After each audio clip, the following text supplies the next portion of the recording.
absolutely.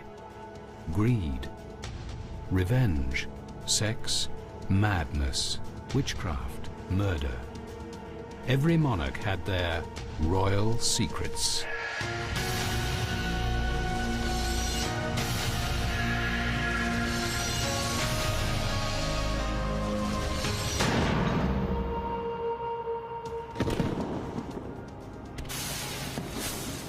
Every year on the 5th of November, the British celebrate a plot to kill a king. An assassin named Guy Fawkes planned to blow up Parliament and the king, but he was caught as he lit the fuse. Guy Fawkes was one of many assassins who have plagued royalty. Kings were constantly on their guard because anyone, foe, friend, or even family, could be plotting to take the crown. Most murder attempts failed, but the debauched Edward II of England, French peacemaker Henry IV, saintly King Wenceslas, all had a date with assassins.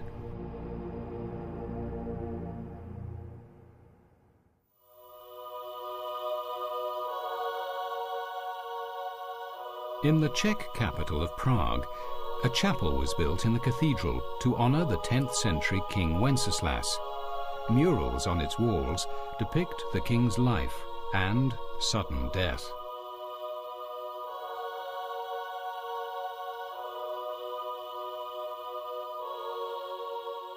To this day, the Christmas carol Good King Wenceslas celebrates the king of what was then called Bohemia. Wenceslas embraced a new religion which was spreading across Eastern Europe: Christianity.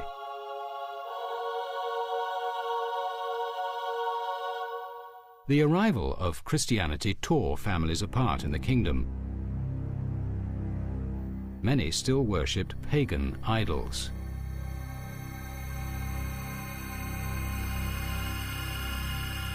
The royal family was no different. Wenceslas's pagan mother killed his grandmother because she became a Christian. And he had a younger brother, Boleslav, who kept the pagan faith. When Wenceslas inherited the kingdom, Boleslav's resentment of his Christian brother festered.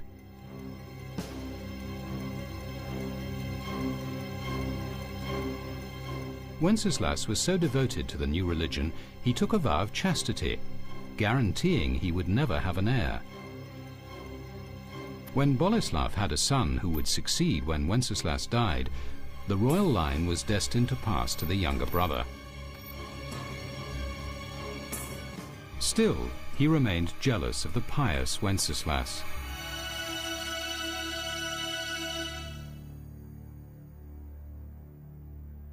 Suddenly, in the autumn of 929, Boleslav declared he was converting to Christianity. He built a church and invited King Wenceslas to attend its dedication.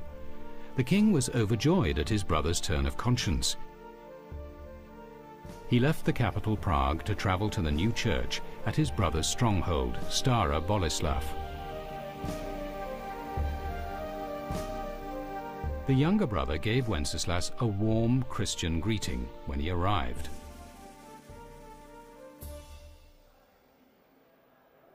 But that evening, a feast honoring the king's visit and Boleslav's conversion took on an ominous air. As the wine flowed, Boleslav's intoxicated knights forgot their reputed Christian piety.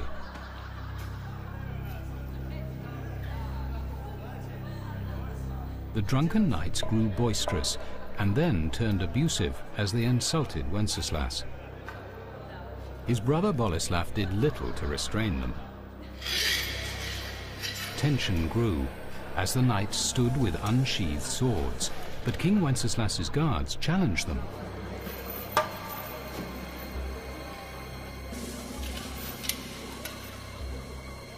Boleslav finally called his men to order, averting a deadly showdown in public.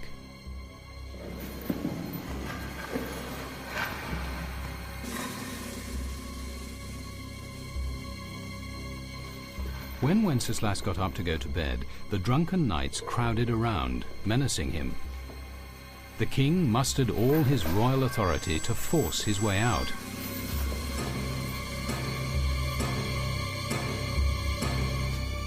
Boleslav pointedly failed to help his brother to the door.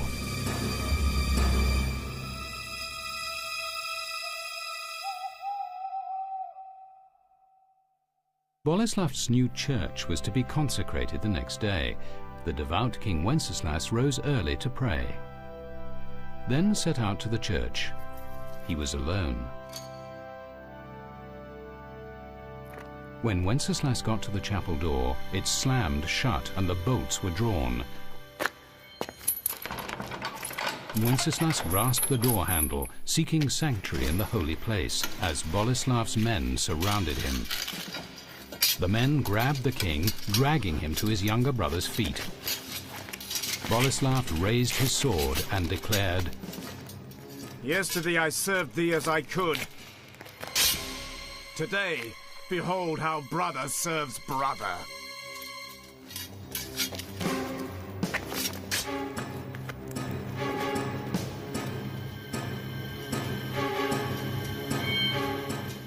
Boleslav had invited his brother to his own funeral. Sibling rivalry and blind ambition, made even more venomous by religious conflict, had driven Boleslav to spill his own family's blood.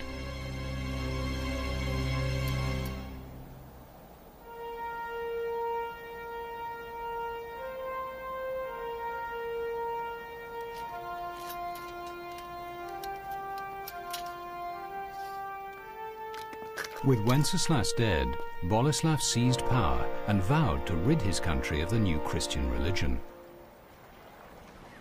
But the king's murder brought on a strange series of events.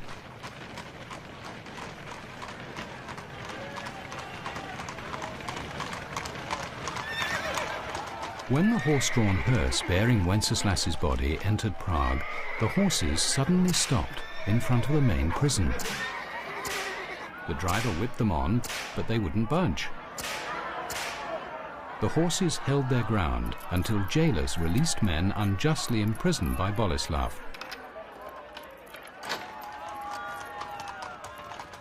Only then would the horses move on.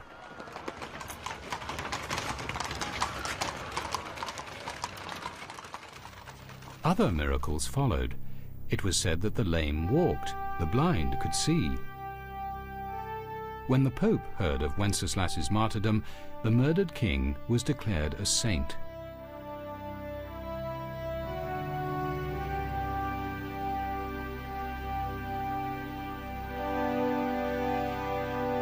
The church then put pressure on Boleslav to show respect. He was forced to dig up his brother's body and move it to a new cathedral in the center of Prague. Saint Wenceslas's reputation spread across Europe. This sword and this helmet, relics of the king's last hours, have become national treasures.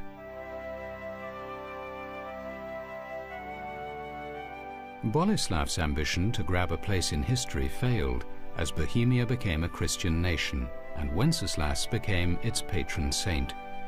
And every Christmas, children sing carols about good King Wenceslas, not about his murderous brother.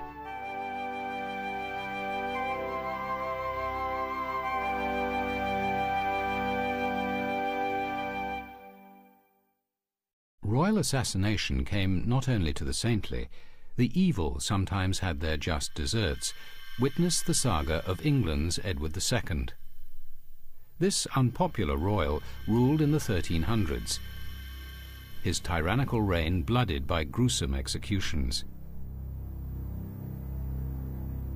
Official word claimed he died in his sleep. So in the last hours of his life, what were the awful screams coming from his window?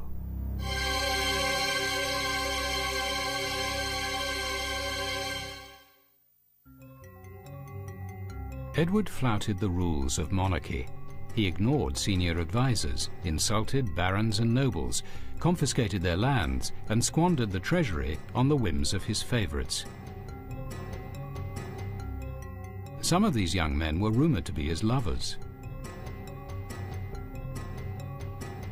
Edward was forced to make a diplomatic marriage to French Princess Isabella, but he soon neglected her and returned to his male lovers. Alienating both the nobles and his wife, King Edward had made a powerful set of enemies. The Queen took a lover, Lord Roger Mortimer. To be rid of Isabella, the king sent her to France as his ambassador. With the Queen gone, Edward accused her lover, Mortimer, of treason and condemned him to death in the Tower of London.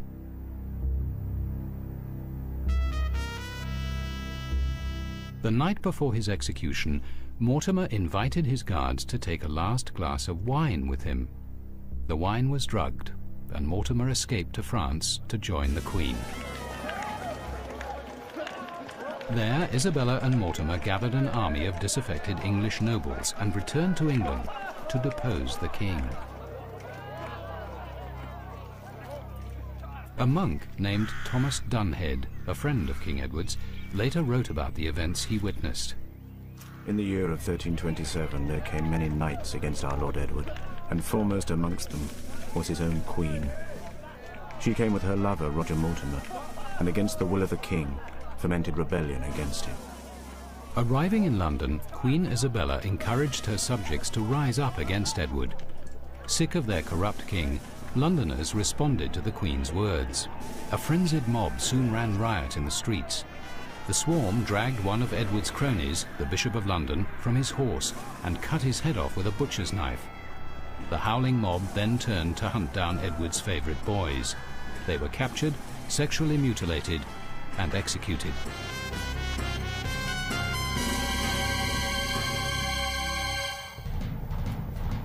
Edward realised all was lost and fled towards Wales, hoping to catch a ship to Ireland.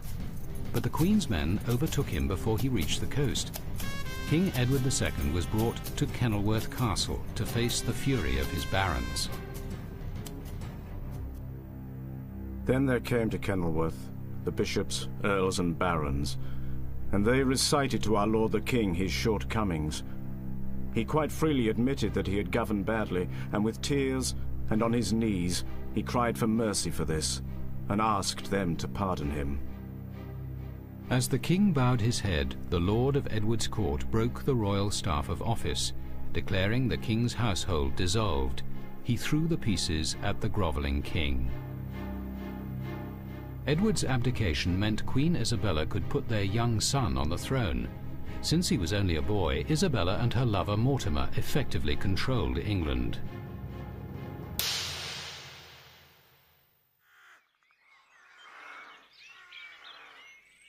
The disgraced king was locked up here at Berkeley Castle, while Isabella and Mortimer pondered Edward's fate.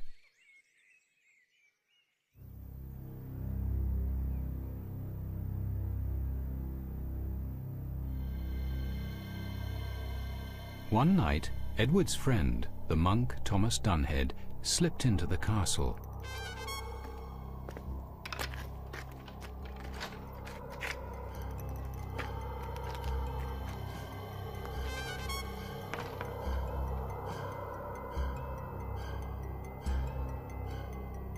Under the guards' noses, Edward and Dunhead escaped.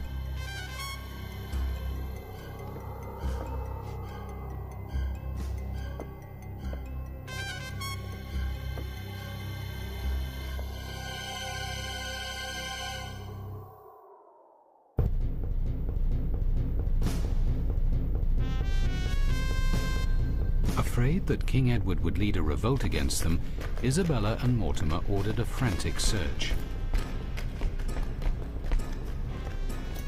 Within a few days, Edward was recaptured and thrown back into the dungeon at Berkeley Castle. A hideous fate awaited him.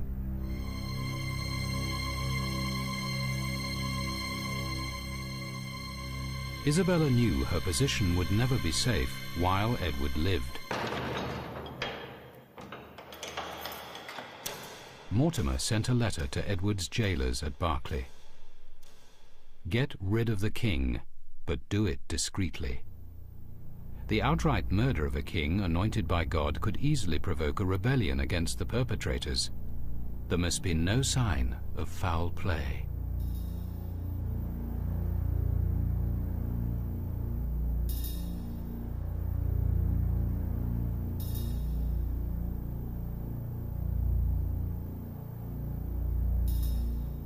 While Edward was kept in his cell, a pit next to it was filled with rotting animal corpses. Though the king lay for days gasping in the putrid air, the toxic fumes failed to suffocate him. Another method had to be found. The solution the assassins reached was ingenious and horrific. The monk Dunhead described the terrible events. They came rushing in on him suddenly, as he lay in his bed. They thrust a red-hot plumber's iron up into his bowels, through a funnel put in at the fundament, burning thereby his inward parts.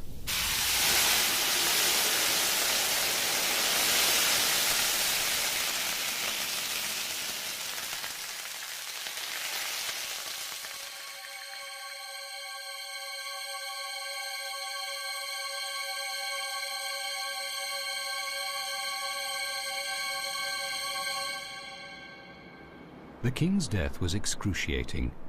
Even though the killers had taken care to make the murder as quiet as possible, several people on the other side of the castle walls heard screams that night, but they were too afraid to speak out.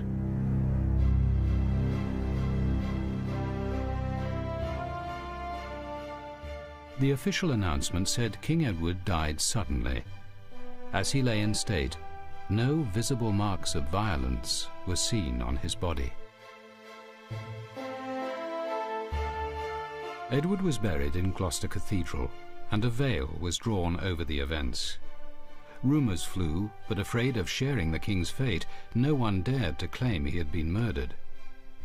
Even the monk Thomas Dunhead refused to accuse Isabella and Mortimer, his new rulers.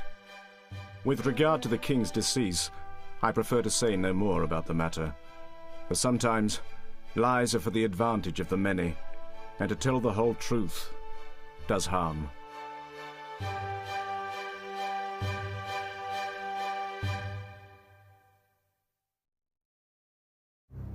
Edward II's assassination was a secret killing, but Henry IV of France repeatedly faced public attempts on his life. Ruling at a time of religious strife, Henry survived 19 assassination attempts by the time he was 53.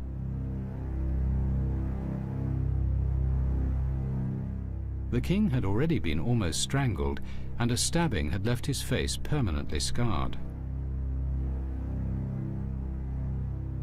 After yet another assassination attempt, this time with poison, Henry had all his food tasted. When his personal cook was away, the King of France dined only on boiled eggs.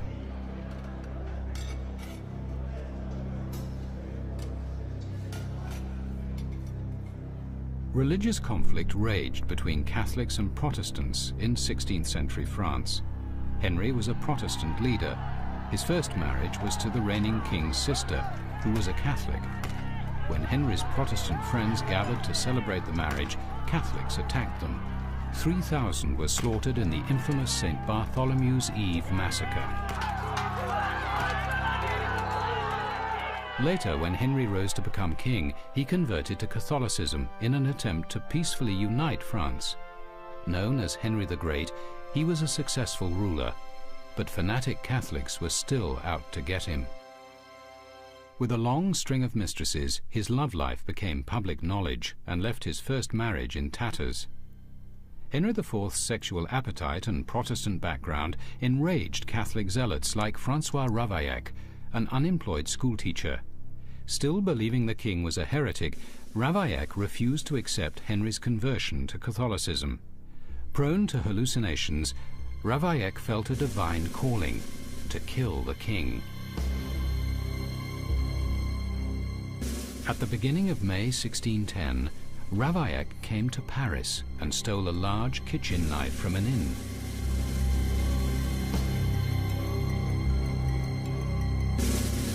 For days he stalked Henry, but he couldn't get past the king's guards. By Friday, May the 14th, the deranged Ravaillac was about to give up his mission when fate intervened. On the same day, King Henry was preparing to greet his second wife, who had been crowned in Rheims Cathedral and was to make a ceremonial entrance into Paris. A day of festivities was planned. That afternoon, the king set out to inspect preparations for her arrival.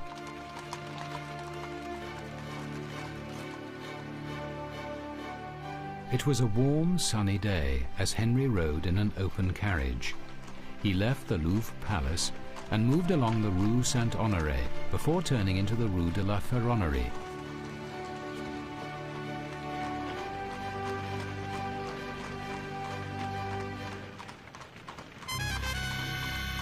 By coincidence, Ravaillac was walking down the same street at the same time.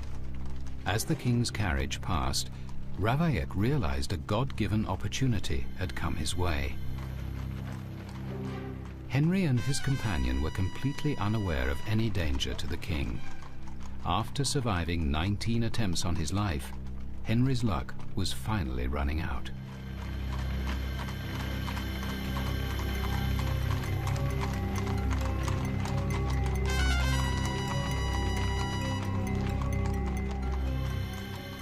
By sheer chance, the street ahead was blocked by a hay wagon. The royal carriage came to a stop. The king's security guards rode ahead to clear the way, leaving Henry unguarded. Ravaillac seized the moment.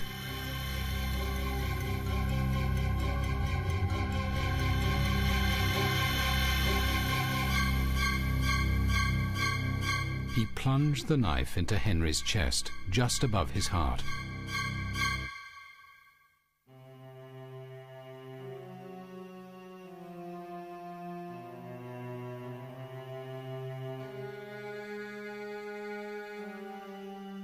Henry IV died instantly, but his death was concealed from the public for fear of riots.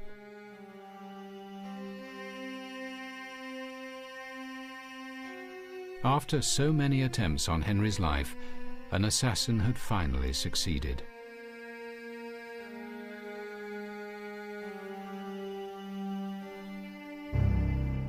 Ravaillac was taken for questioning to the Conciergerie, the infamous torture chamber of Paris. Royal security guards were convinced Ravaillac was a pawn in a conspiracy to overthrow the crown and impose a strict Catholic state on France. He was tortured to name his accomplices. His foot was crushed in a vice known as the boot. The arm that wielded the knife was plunged into burning sulfur. His flesh was first torn off with red-hot pincers. Then he was drenched with molten lead and boiling oil. The torture lasted 2 weeks, but throughout his ordeal, Ravaillac swore he acted alone. His torturers finally accepted he was telling the truth. On the 27th of May, 1610, Ravaillac was taken to Notre Dame Cathedral to atone for his crime.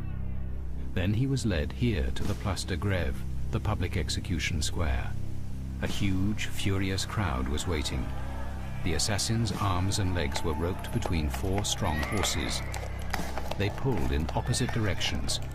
Ravaillac's body was stretched for an hour and a half before it ripped apart. Finally, the crowd hacked what was left of Ravaillac into tiny pieces. Edward II, Henry IV, King Wenceslas were examples to other monarchs. Saintly, good or evil, royals always faced the threat of murderous plots launched by their foes, or even by their own families. The assassin's message was clear: a king can never trust anyone.